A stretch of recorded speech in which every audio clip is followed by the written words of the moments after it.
Sonnet 106. So we're going to go through the stages of speaking a sonnet. We're going to say the rhyming couplet, then, which is the last two lines. Then we're going to say the last word of each line, because that gives you a sort of clue to the themes of the sonnets. We see what words stand out. Then we'll split the sonnet into 4 sections, because the sonnet's built of 3 quatrains, 3 groups of 4 lines, and the rhyming couplet. And then we'll mark in the breaths, and then we'll mark in the césures, which are the natural breaks within the line. The rhyming couplet.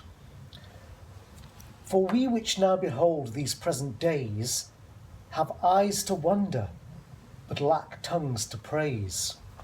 So we that behold these present days have eyes to wonder, but lack tongues to praise. So we that see what's going on, we can marvel at it, but we might not be able to express it so well. It's something like that. Last words. Okay. Time, whites, rhyme, nights. So nights, like heroic stuff. Rhyme, obviously verse, time. Shakespeare's very big on the importance of times passing, so get on with it. Like the whole Seneca thing. Whites, actually, I didn't know what you meant by that. It's not a word we use, but it's actually W-I-G-H-T. It sort of refers to pretty faces. Best brow expressed now. So brow, I don't know, someone's face. Obviously words like now, you can't really tell much from that, so it's not a key word. Prophecies prefiguring eyes sing. So you've got eyes, so it might be like parts of someone's body sort of thing. Beautiful eyes. Prefiguring. Well, it stands out. It's hard to tell much of what he means from that.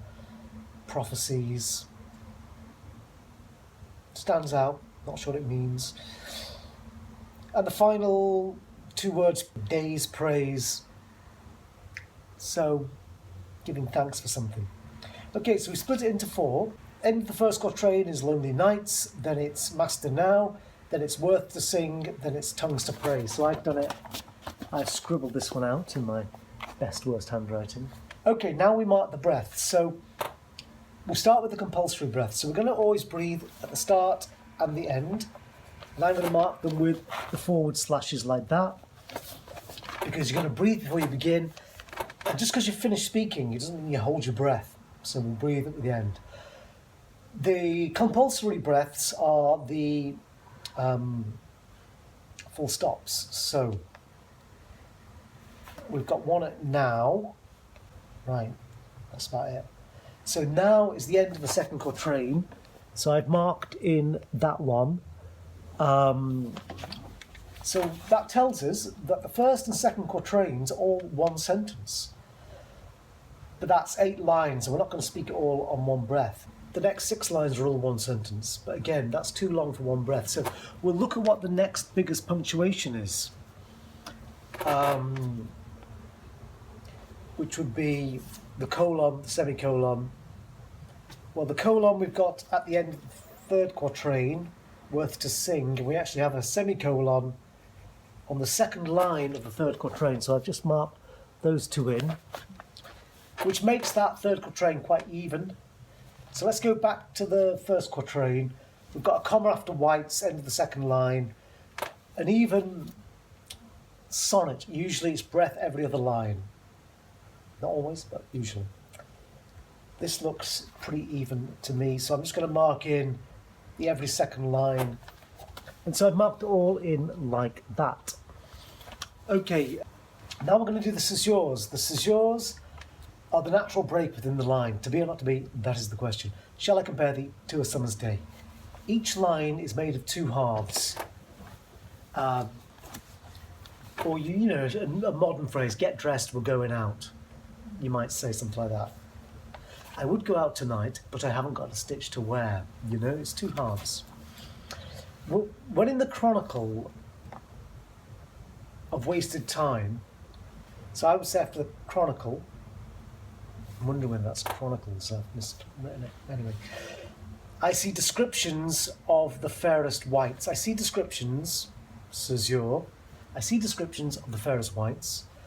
And beauty making beautiful old rhyme. And beauty making beautiful old rhyme.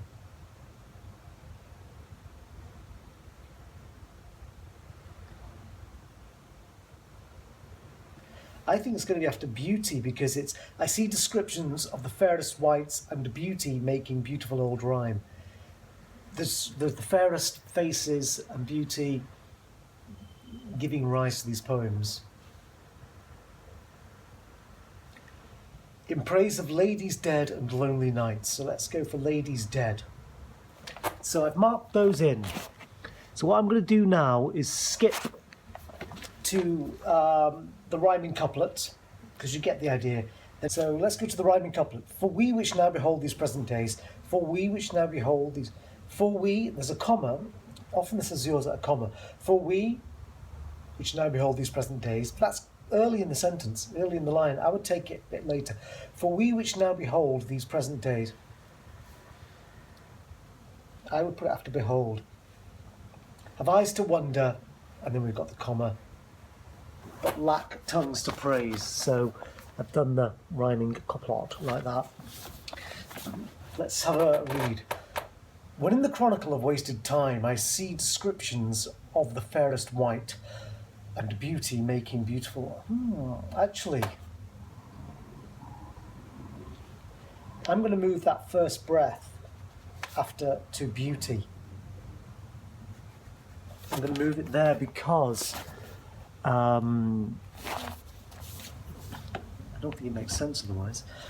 When in the chronicle of wasted time I see descriptions of the fairest white and beauty, making beautiful old rhyme in praise of ladies dead and lonely nights, then in the blazon of sweet beauty's best, of hand, of foot, of lip, of eye, of brow, I see their antique pen would have expressed even such a beauty as you master now. So all their praises are but prophecies of this our time, all you prefiguring. And for they looked but with divining eyes, they had not still enough your worth to sing. For we which now behold these present days have eyes to wonder but lack tongues to praise. So, what's he talking about? When in the chronicle of wasted time I see descriptions of the fairest whites and beauty, making beautiful old rhyme in praise of ladies. So, when I hear about people being described as beautiful, but in the blazon of sweet beauty's best, of hand, I see the antique. So, when I look at poems about beautiful people, it reminds me of you. I see that they're describing even such a beauty as you master now. So all their praise are but prophecies of this our time, all you prefiguring. So all those old poems talking about beautiful people are actually prophecies, are predicting you, are saying, oh, you're going to exist. So all their praises are but prophecies of this our time, all you prefiguring. They're predicting you. And for they looked but with divining eyes, they still had not enough your worth to sing. And even though they had this gift of seeing the future, they didn't even do you proper justice. You're better than what they could imagine. For we, which now behold these present days, have eyes to wonder but lack tongue. And us, which can see the beauty of now, we can enjoy it, though, just like those old prophets, it's impossible to express with words your beauty.